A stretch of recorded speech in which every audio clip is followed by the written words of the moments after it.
Same language, different worlds. If you've ever spoken to someone from the US, Canada, or the UK, you'll notice something strange. They all understand each other, but they don't always get each other. Why do Americans put ice in everything, while Brits barely use it at all? Why do Canadians say sorry so often, even when they're not at fault? And how can three countries that speak English feel so completely different? Today, we're going to explore 7 mind-blowing cultural differences between the United States, Canada, and the United Kingdom.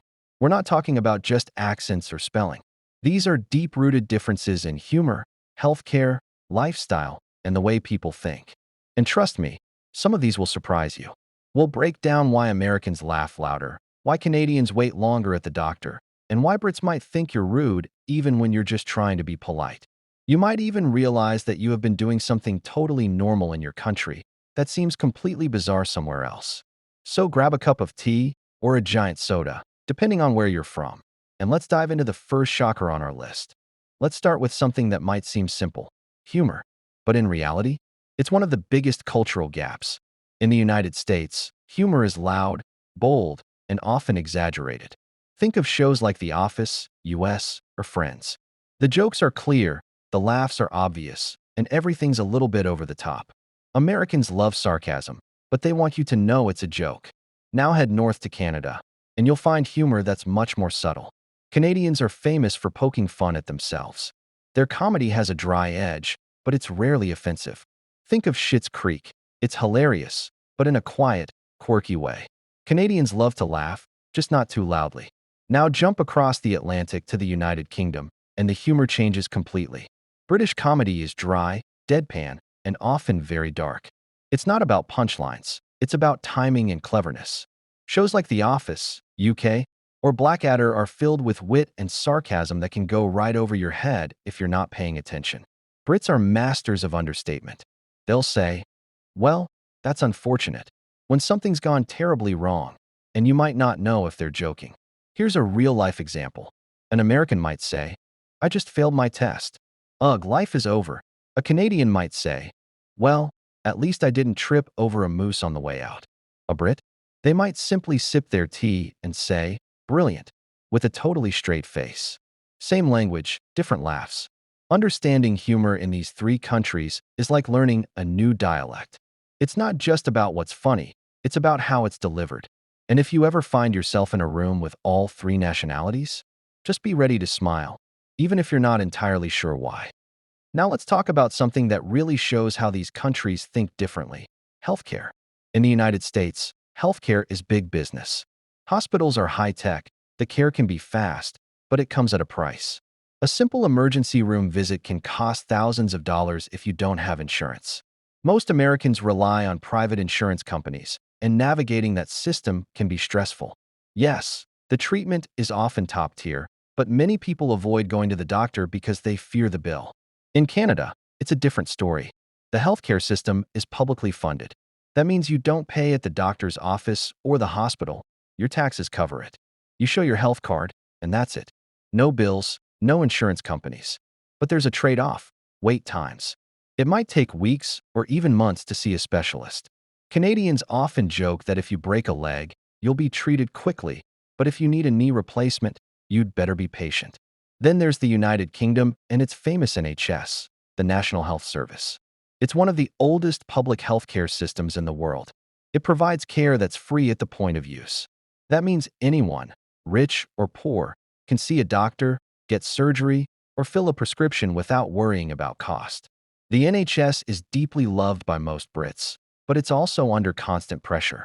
Budget cuts, staff shortages, and increasing demand have led to long waits and frustrations. Let's put it in numbers. A typical overnight hospital stay in the US? Over $10,000 without insurance. In Canada or the UK? $0 at the point of care. But again, don't expect instant appointments. These three systems reflect three philosophies. The US says, choice and speed, if you can pay. Canada says, everyone's covered, but be prepared to wait. The UK says, healthcare is a right, not a privilege. Which is better?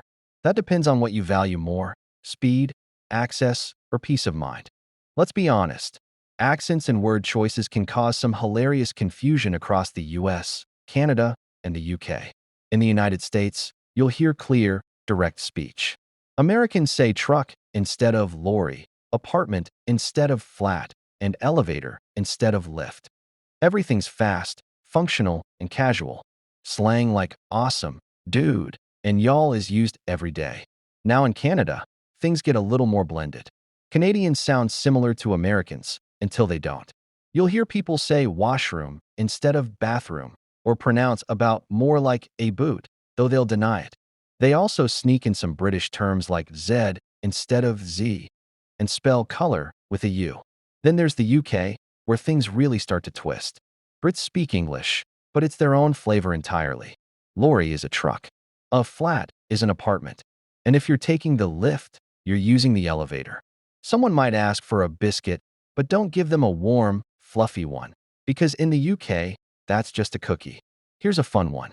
In the US, the back of a car is the trunk. In the UK, it's the boot. And in Canada, well, either one might fly.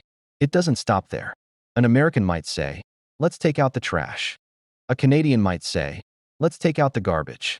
A Brit, take out the rubbish. Even pronunciation changes everything. Americans say schedule with a hard SK, while Brits often say schedule. It's the same language, but with 3 different flavors. Kind of like coffee, black, creamy, or with a splash of tea. These little differences might seem small, but they reveal how history, geography, and culture shape the way we talk. And honestly, they make conversations across the Atlantic and the border way more entertaining. Now, let's dig into something delicious, food culture. If you've ever eaten in all 3 countries, you know the differences go way beyond what's on the plate. In the United States, it's all about size, speed, and convenience.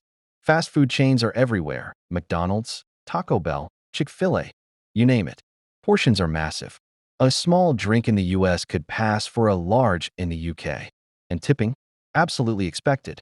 15% to 20% is the norm, and if you don't tip, well, you're basically insulting your server.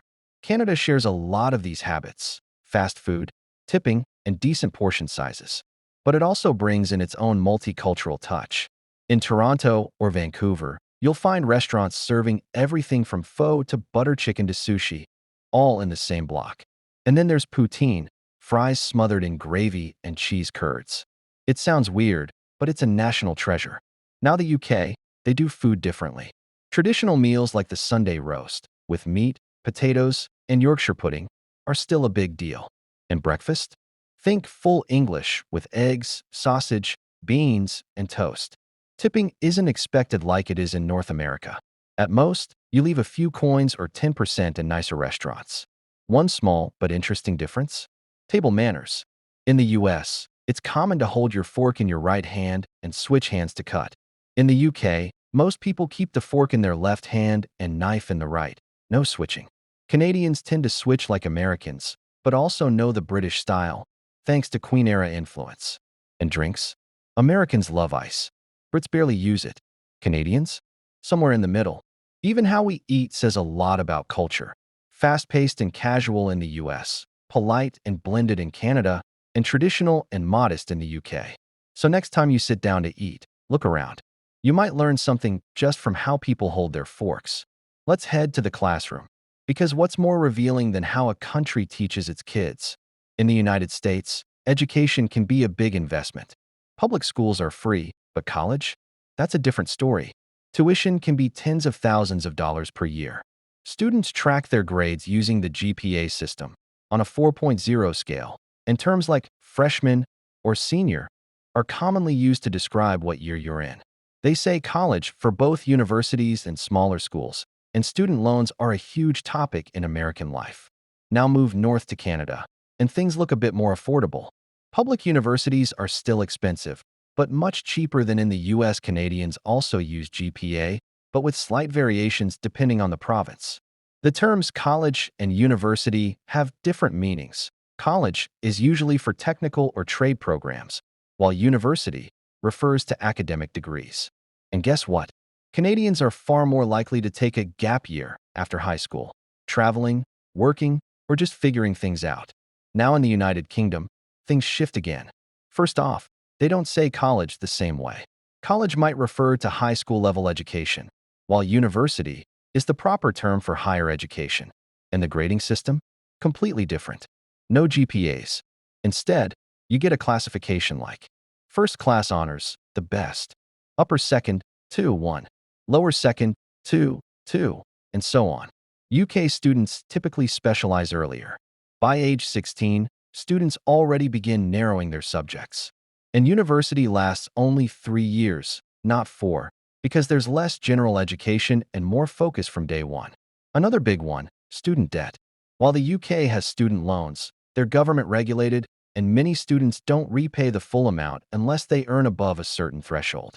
So whether it's the price of tuition, the grading style, or even what age you start focusing on your future, these 3 countries educate very differently. But no matter where you're from, one thing is clear. Education shapes the future of every nation. Now let's zoom in on everyday life, the small things that make up how people act, talk, and treat one another.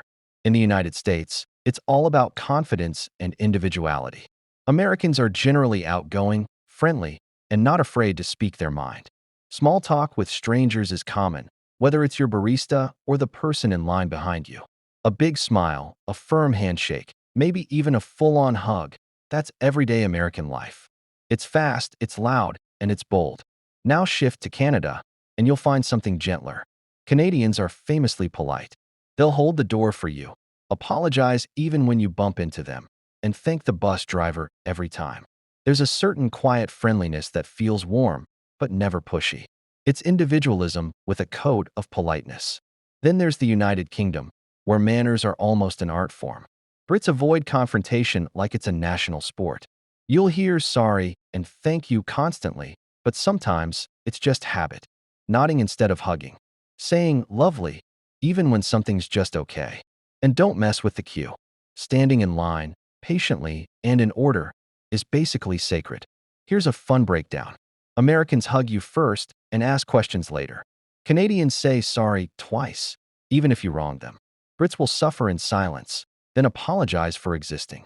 It's not just what people say, it's how they carry themselves. Americans value being direct. Canadians value being considerate. Brits value being understated. And if you ever walk into a cafe and say good morning, you might get a cheerful hey. In the US, a polite nod. In Canada, and in the UK, maybe just a subtle glance, if you're lucky. But these habits aren't just quirks. They reflect what each culture values: self-expression, kindness, or social harmony. So next time someone cuts in line or skips, please remember, it might not be rude. It might just be foreign. Now let's get into something deeper: how each country sees itself and how it runs. The United States is a federal republic led by a president. It's built on a system of checks and balances between 3 branches of government. It's a nation that proudly waves its stars and stripes, sings the national anthem before sports games, and treats the Constitution almost like scripture. Patriotism runs strong. For many Americans, freedom and democracy aren't just ideals. They're part of their identity. Now, Canada has a different system. It's a parliamentary democracy, and technically, it's still part of the British Commonwealth. That means the British monarch is still the ceremonial head of state, though it's mostly symbolic. Day-to-day leadership lies with the Prime Minister, chosen by the elected Parliament. Canadians are proud, but in a quieter way. The flag with the red maple leaf is a symbol of unity and peace. National identity here is often tied to being multicultural, tolerant, and polite. Then there's the United Kingdom, home to the constitutional monarchy. Queen Elizabeth II may have passed, but the royal family is still a major symbol of British life. The Prime Minister runs the government, but the monarchy still opens Parliament, gives speeches, and plays a huge cultural role.